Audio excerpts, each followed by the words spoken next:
Okay.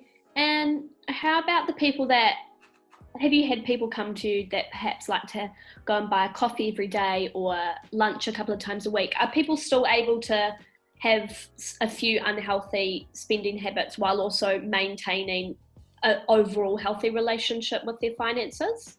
Yeah, absolutely. You could. It's all about it's just a question of balance. So it's like if we have a look at the monthly budget and like you said, we have someone that goes by coffee every day and lunch maybe twice a week. Okay. The person that goes by coffee every day, let's say they're gonna spend $5 per coffee. Let's say they only buy coffee Monday to Friday. We're already looking at $25 per week. Okay, $25 per week, you put that on the month, there's already $100 of coffee per month. Then let's say they're gonna go buy lunch maybe twice a week. I'm gonna be very generous. I'm gonna say they only spend $10 per lunch on that. So that's gonna be $20 a week. That's gonna be $80 a month right there.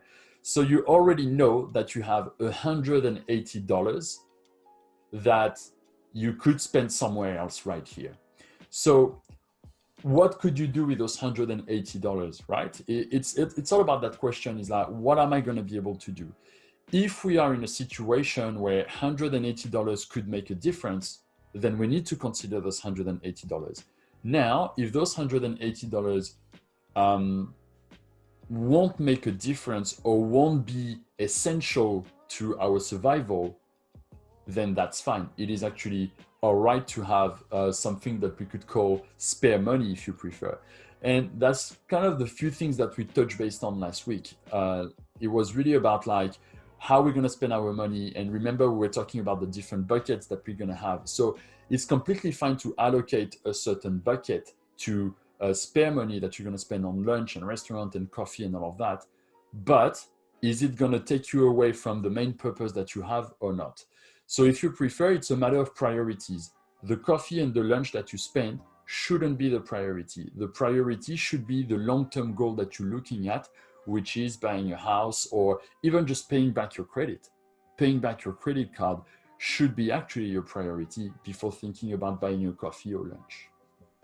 Right. And I guess when you sort of look at it in a bigger sense rather than $5 a day, if you look at over a month, $100 a month on coffees, it's actually quite a big amount. And if you're just spending $5 a day, it's like, oh, it's just $5 a day. But when you really look at it from a wider view, it's actually a significant amount of money.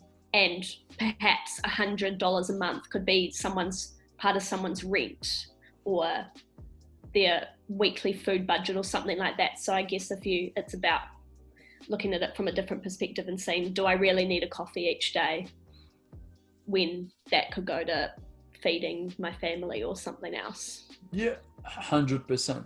And so the thing is like those little expenses that we are doing, what is important to understand about financial behavior is the habit that we put behind our way of spending. And basically what you start to realize is the instant gratification versus the long-term run. And there are plenty of studies around this where I read that quite a few times where they put a study, they give a lolly to a kid, to children, and they tell them, well, if you're able to eat that lolly for the full day without eating it, tomorrow you're going to have a second one.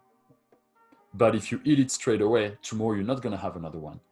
And it was very interesting to see that there is something in the genetics of the individuals that some of them will actually eat the lolly straight away, while other ones will actually save the lolly because they know that it's going to double up the next day. So there is kind of, I would say, a default mode, an autopilot, if you prefer, where we will have, based on some genetics, our environment, and that type of things, based on the education that we receive on how are we going to process that type of things. Now, with that being said, when I was starting to, explore, when my client came to me for financial behavior, my first question was always like, what do you know about finances? And have you seen any financial advisor and that type of things or whatever? And it's not because people have unhealthy relationship with money that it means that they're not educated about it. Actually, they are. And sometimes they could be extremely well educated about this. But education won't make the difference. Being aware of the fact that we have an unhealthy relationship with money won't make the difference. Exactly the same as when people eat unhealthy food.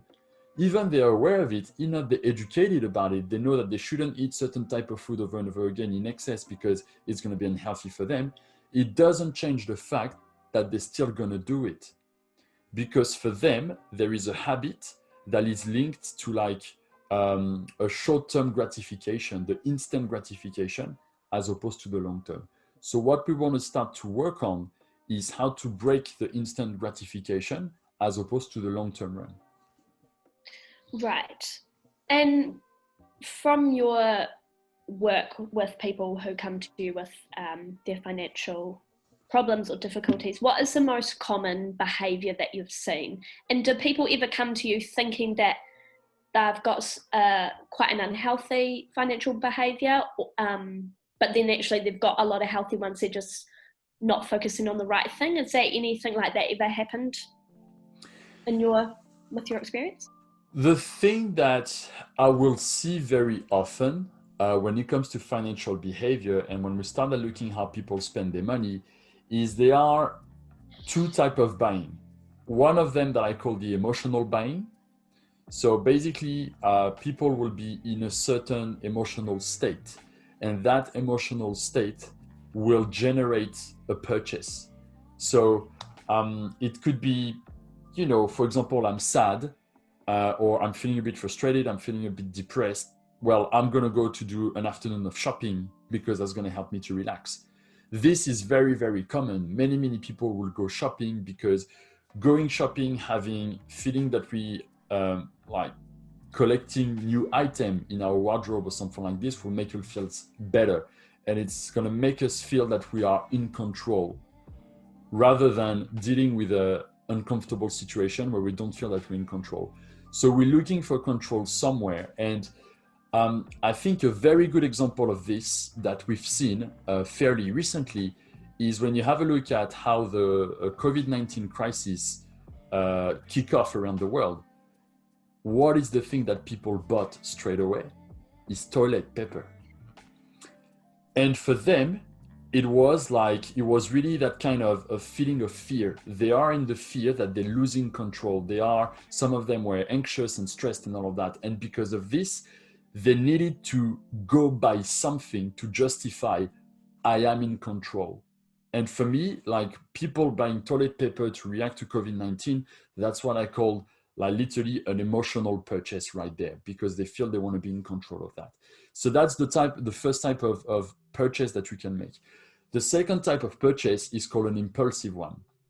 The impulsive one will be, there's still the idea of emotion behind it, but the impulsive one is going to be like a flash. You walk into a store, you see like that beautiful pair of shoes or whatever, and the excitement is there. Because the excitement is there, you're going to buy it straight away. The funny thing is that if you're able to retain that impulse on the moment, and if you keep walking down 3, 4, 5 stores, the impulse is already gone. So basically that impulse disappears and you wouldn't spend $100 or $200 or $300 on that pair of shoes that you thought about.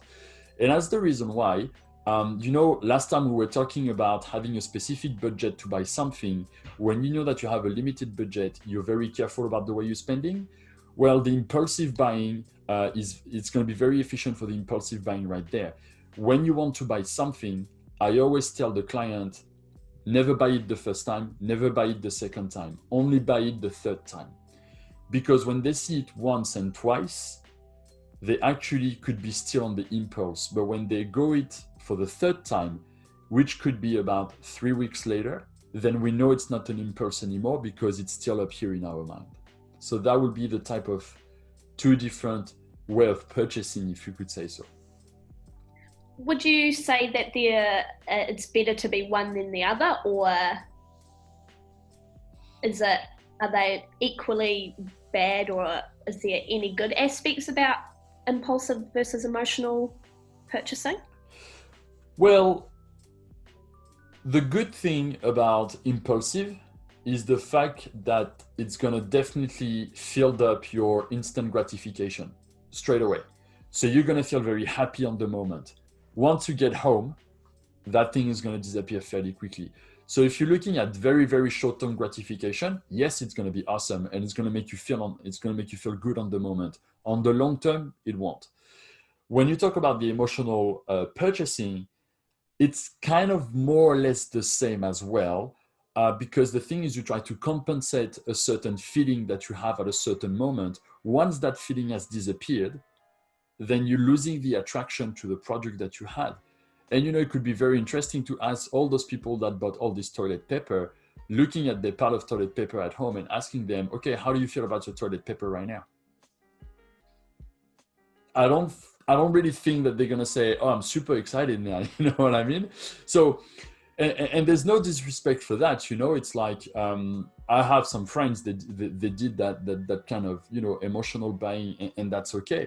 But we have to acknowledge the fact that once fear and stress and anxiety have disappeared, that product and that purchase becomes completely irrelevant.